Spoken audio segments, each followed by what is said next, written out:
ఒక ప్రక్షాళన నుంచి ఇంచుమించుగా చెప్పాలంటే ఒక పర్యవేక్షణ వరకు ఈరోజు తీసుకురాగలిగాము అనుకుంటున్నాం. ఎందుకంటే లాస్ట్ 5 సంవత్సరాల పరిపాలన గురించి ఎంత తక్కువగా మాట్లాడుకుంటే అంత తక్కువ మంచిది అని అనుకున్నప్పటికీ కూడా కొన్ని మనం మర్చిపోలేము అధ్యక్ష, కొన్ని మనం మర్చిపోకూడదు కూడా అధ్యక్ష. ఎందుకంటే ఇక్కడున్న ప్రతి సభ్యులకి కూడా కొన్ని జ్ఞాపకాలు అన్నది ఒక గాయంలాగా ఎప్పటికెప్పుడు రగులుతూనే ఉంటుంది. ఎందుకంటే అప్పుడు మనం చూసుకుంటే అధ్యక్ష, గౌరవ ముఖ్యమంత్రి గారు అప్పుడు ప్రతిపక్ష నాయకుడిగా ఉండేటప్పుడు అప్పుడున్న విజనరీ నాయకుడు, అప్పటికే 15 సంవత్సరాలు ముఖ్యమంత్రి చేసిన వ్యక్తిని ఎయిర్పోర్ట్ నుంచి బయటికి రానివ్వకుండా ఎయిర్పోర్ట్లోనే కిందను కూర్చోబెట్టిన సందర్భాన్ని మర్చిపోకూడదు. రాముడు తల నరికేశారని రామ్ తీర్థాలకు వెళ్ళినప్పుడు అక్కడ గుడి దగ్గరికి వెళ్ళనివ్వకుండా నడి రోడ్డు మీద మండు టెండలో కూర్చోబెట్టిన సంఘటన మర్చిపోకూడదు.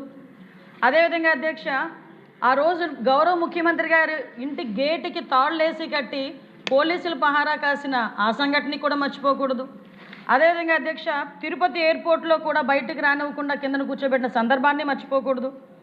గౌరవ ముఖ్యమంత్రి గారి ఇంటి మీదకి దాడి చేసి మంత్రి పదవుల గురించి దాడులు చేసిన సందర్భాన్ని కూడా మర్చిపోకూడదు. పార్టీ ఆఫీస్ మీద చేసిన దాడిని మర్చిపోకూడదు. అన్నిటికన్నా ముఖ్యంగా అధ్యక్ష, ఇక్కడున్న సభ్యులు కానీ ప్రజలు కానీ మర్చిపోకూడని సందర్భం ఇదే అసెంబ్లీ సాక్షిగా ఆ మహానుభావుడిని అవమానించిన తీరును కూడా ఎట్టి పరిస్థితుల్లో మర్చిపోకూడదు అధ్యక్ష. ఎందుకంటే మర్చిపోతే తిరిగి అదేదో అంటారు కదా, మనకి తిరిగి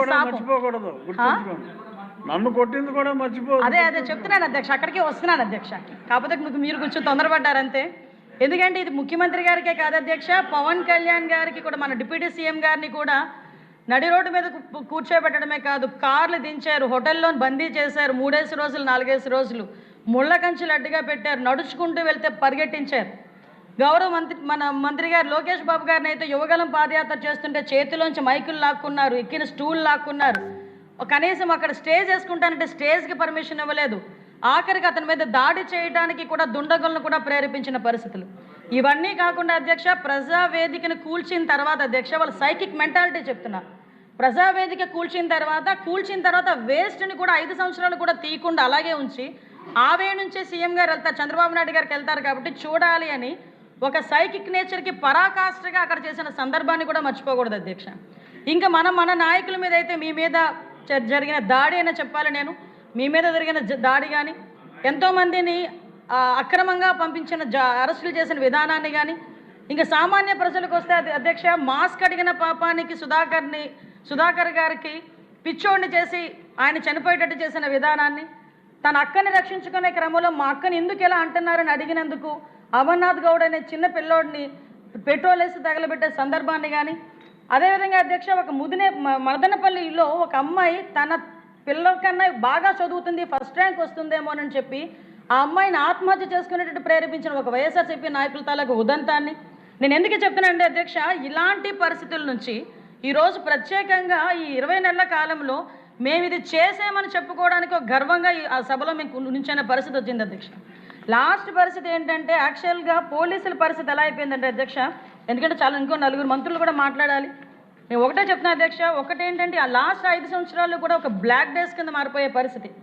రాష్ట్ర పాలన అనేది అధ్యక్ష చట్టం ఆధారంగా కాకుండా ఒక భయాన్ని ఆయుధంగా చేసుకుని జరిగిన సందర్భాన్ని కూడా చూసుకున్నాం.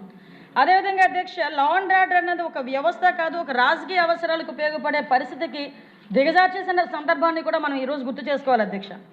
పోలీసు వ్యవస్థని కంప్లీట్గా నిర్వీర్యం చేసేసి పోలీసులు ప్రజల గురించి కాదు రాజకీయ ఆదేశాల గురించి పనిచేస్తున్న మన స్థాయికి దిగజార్చి వాళ్ళు కూడా మనసు చంపుకొని పని చేయలేక కొంతమంది ఇళ్లకు పరిమితమైపోయిన సందర్భాన్ని కూడా గుర్తు చేస్తున్నారు అధ్యక్ష. ప్రజల ప్రాణాలంటే విలువ లేదు, ఆస్తులకి రక్షణ లేదు, మహిళ భద్రత అన్నది ప్రశ్నార్థకం, భూములకి రక్షణ లేదు అధ్యక్ష. దీని ఫలితం ఎలా ఉందిరా అంటే రావాల్సిన పెట్టుబడులు రాలేదు, వచ్చిన పరిశ్రమలు వెనక్కి తిరిగి పారిపోయే పరిస్థితి. అంటే ఈరోజు పరిస్థితి ఎలా ఉందంటే అధ్యక్ష, ఈరోజు మనకి పోలీసు వ్యవస్థను కూడా నిర్వీర్యం చేశారని ఇందాకే చెప్పాను అధ్యక్ష. ఎంతలా నిర్వీర్యం చేశారంటే యుద్ధంలోకి వెళ్ళిన సైనికుడికి అస్త్ర సన్యాసం చేసినట్టుగా అయిపోయింది అధ్యక్ష.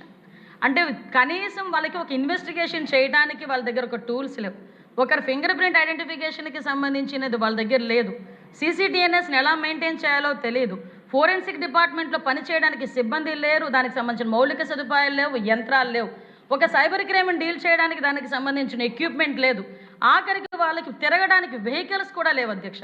ఇప్పటికీ కూడా చాలామంది సభ్యులు నన్ను వచ్చిన ఫస్ట్ క్వశ్చన్ అడిగేది ఏంటంటే మాకు బళ్ళు ఎప్పుడు ఇస్తారు, మొదట్లో అడిగేదేమో గంజా ఎప్పుడు నిర్మూలిస్తారు అని అడిగేవారు, ఇప్పుడు కాస్త వచ్చి మాకు బళ్ళు ఎప్పుడు ఇస్తారని అడుగుతున్నారు.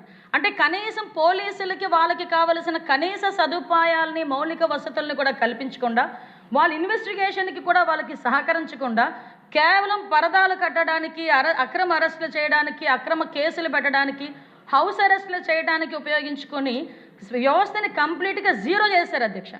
2024 what ever it may be, పాపం ఎప్పటికైనా పండుతుంది అంటారు అతని. అదే అంటే గాల్లో హెలికాప్టర్ కింద నుంచి ఎవరు పేలుస్తారని భయపడినట్టున్నాడులే అన్న. సో ఆటోమేటిక్ నిజం అధ్యక్ష, అసెంబ్లీ నుంచి అతను వాళ్ళ ఇంటి నుంచి అసెంబ్లీకి రావాలంటే 2000 మంది పోలీసులు రోడ్డు మీద ఎండలో నిలబడాల్సిన పరిస్థితి. అతని ఇంటి దగ్గర 900 మంది పైగా కానిస్టేబుల్ ప్రతిరోజు కాపలా కాసే పరిస్థితి.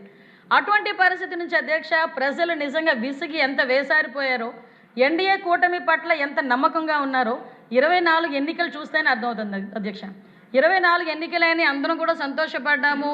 యాక్చువల్గా మన గవర్నమెంట్ వచ్చింది, మనం ఏదైనా చేయగలమని చెప్పి కూర్చున్న మరుక్షణం ఒక్కసారి ఆ డిపార్ట్మెంట్లు చూస్తే ఒక చిన్న వణుకొచ్చిన సందర్భం.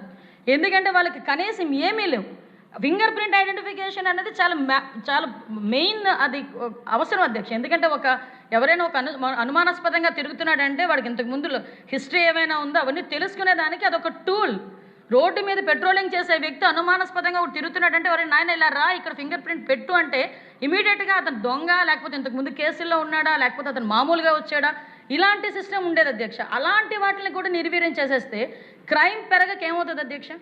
ఆఖరికి పెట్టుబడులు లేక, పరిశ్రమలు రాక, యువత అందరూ కూడా గాంజా బారిన పడి, ఎంత దౌర్భాగ్యం అంటే పక్క రాష్ట్రాల వాళ్ళు మైకుల ముందు కూర్చొని గాంజా గాంజా ఎక్కడి నుంచి వస్తుందంటే ఆంధ్రప్రదేశ్ని చూపించేవారు, డ్రగ్స్ ఎక్కడి నుంచి వస్తుందంటే ఆంధ్రప్రదేశ్ వైపు చూపించేవారు. సిగ్గు అనిపించేది అధ్యక్ష. ఆ పొజిషన్ నుంచి ఈరోజు మేము 2024లో మనం అధికారంలోకి వచ్చిన తర్వాత మొదటి రోజు నుంచి కూడా పోలీస్ ప్రక్షాళన అనేది జరిగింది అధ్యక్ష.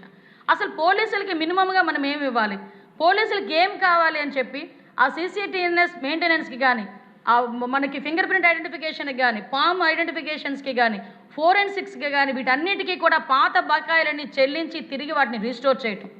ఇంతకుముందు చంద్రబాబు నాయుడు గారు సీఎంగా 2014 నుంచి 19లో ఉండేటప్పుడు 14,000 సీసీటీవీ కెమెరాస్ అప్పుడు పెట్టున్నారు. ఆ 5 సంవత్సరాలు కూడా సీసీటీవీ కెమెరాస్ బొమ్మల్లాగా అలానే ఉన్నాయి, కానీ ఒక్కటి కూడా మెయింటైన్ అవ్వాలి, కనీసం ఒకటి కూడా పని చేయట్లే. మళ్ళీ అగైన్ 24లో మనం వచ్చిన తర్వాత ఆ 14,000 సీసీటీవీ కెమెరాస్తో పాటు ఈరోజు దగ్గర 1,40,000 సీసీటీవీ కెమెరాలని ఈరోజు సుమారుగా రాష్ట్రం మొత్తం మీద మనం పెట్టుకొని కమాండ్ కంట్రోల్ రూమ్ ద్వారా మనం మానిటర్ చేయగలుగుతున్నామంటే ఇది ఈరోజు ఎన్డీఏ కూటమి తాలూకా ఒక నిబద్ధత అని చెప్పి మనం అందరం కూడా చెప్పుకోవచ్చు అధ్యక్ష.